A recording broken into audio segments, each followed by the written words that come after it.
geeshkii aan hurdada ku gamaynayo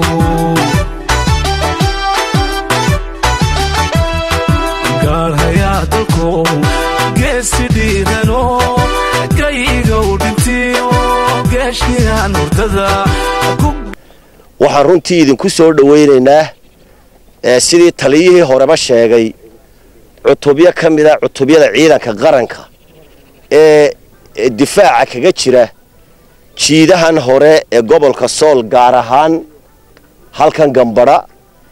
ciidanku difaac buu ku jiraa cutub yar oo idin ka mid ah maadaama socota haydeen ayaa halkan ugu timaadeen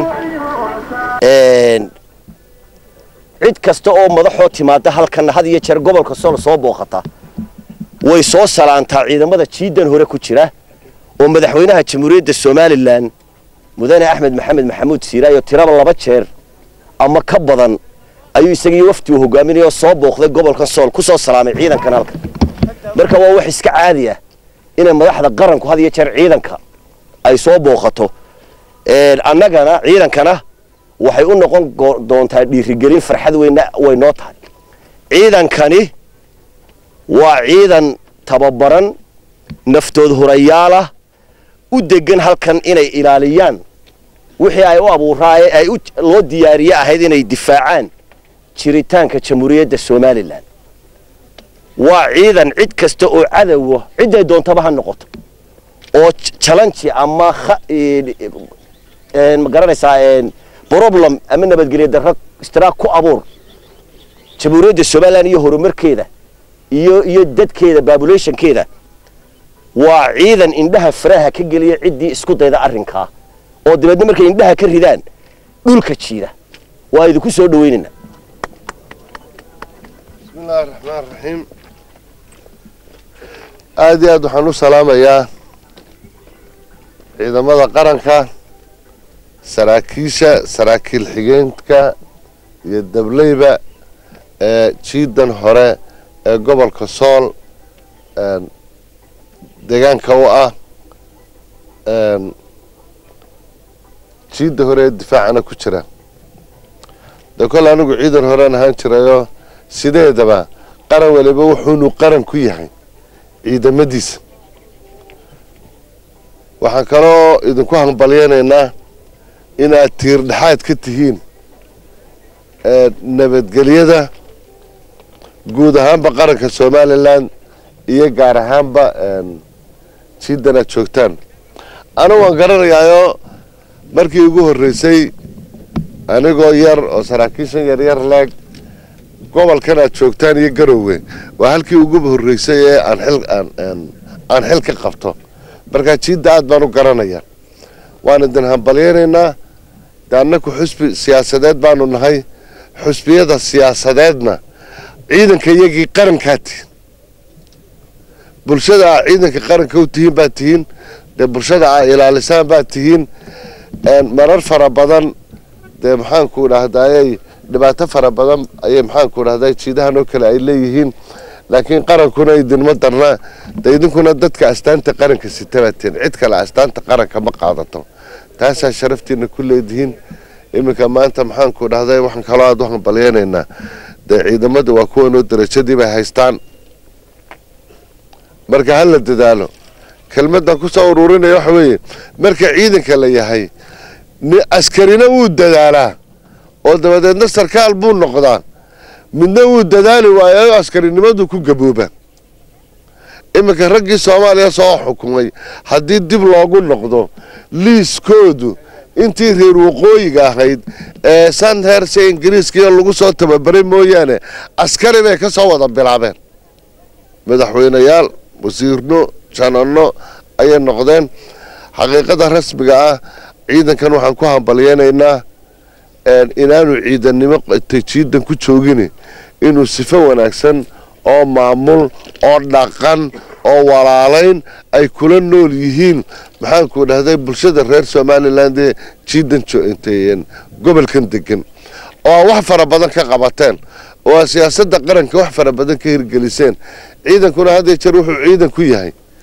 inuu maxaan ku dhahday ciidamadeena doori mayno sidii ciidamadii doorarkii hore soo dalka Soomaaliya soo maray ummadda Soomaaliyeed dhibta geystay nin sarkaalo saraakiishayadii waxay ka sheegi jireen wuxuu oran jiray anigana koora jamba la yiraahdaa ciidankaygana farda jamba la yiraahdaa ciidan noocaas ma rabno waxaynu rabnaa ciidan dadka u adeega gabadha umulaysa soo qaada xoolaha lumay la doona deegaanka aad iyo aad wax uga qabta deegaankuna aad iyo aad buu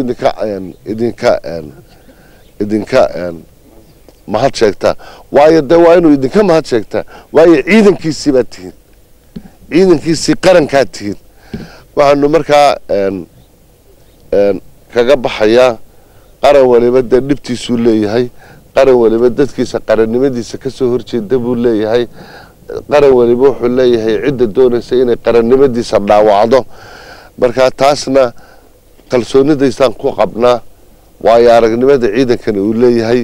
iyo guulaha faraha badan ee mararka arrimo fara badan ay dhaceen uu ka soo hooyeen waanu idinku kalsoonahay waa la idinku saaxdaa dawladdu way idinku maamulkeedu idinku isku keen haleeyaa waan idin hambalyeynaa ciidankii jira ahaada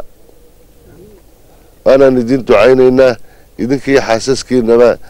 in ilaahay hawlaha ciidanka qaran ee ahaysaan in Allah idin fududeeyo ciidankii mar walba guul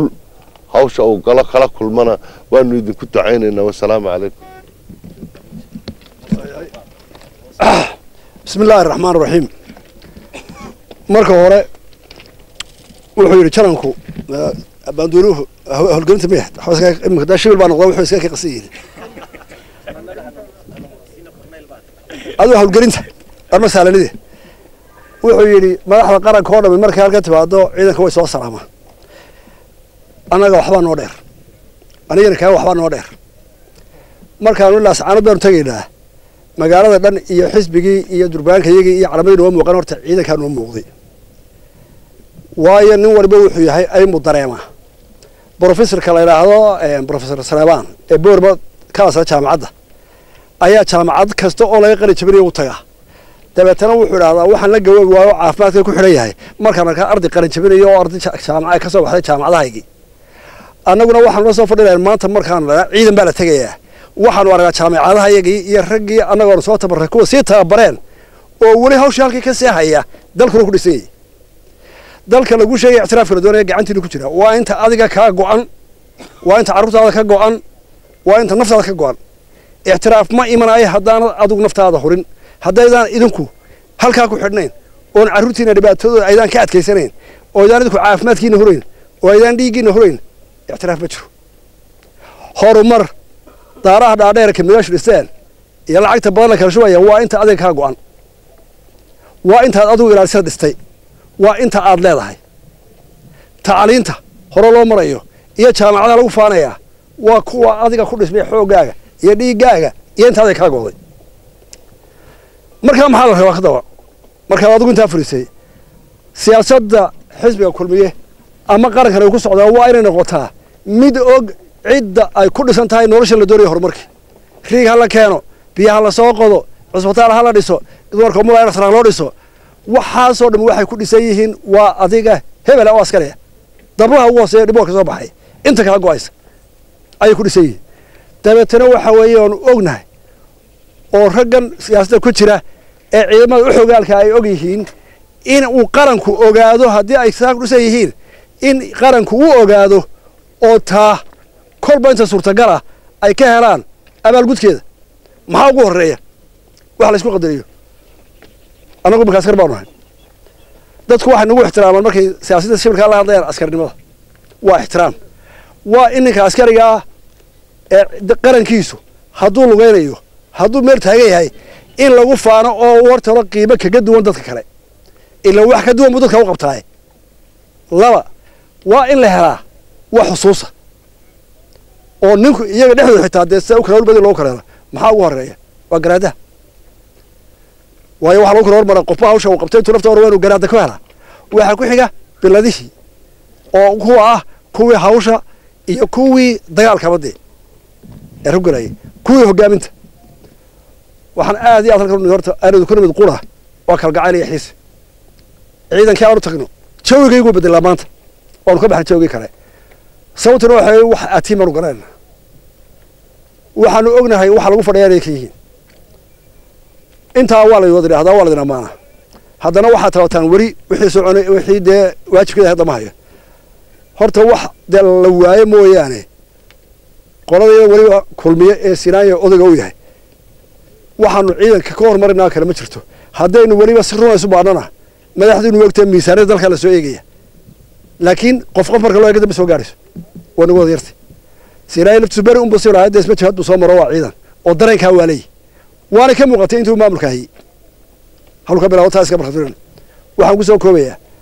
waxaanu doon nimid kalgacal waxaanu doon nimid inaanu soo aragno inaanu soo booqano inaanu saacadeedna wadaagno dhibta annagoo garabay tahaysaan oo soo maray tahay tolobida aad iyo aad baa mahadsantiin ciidanka Soomaaliyeed ha noolaado ciidanka Soomaaliyeed ha noolaado idinkuna noolaada iyo carruurtiina wassalaamu calaykum warahmatullahi wabarakatuh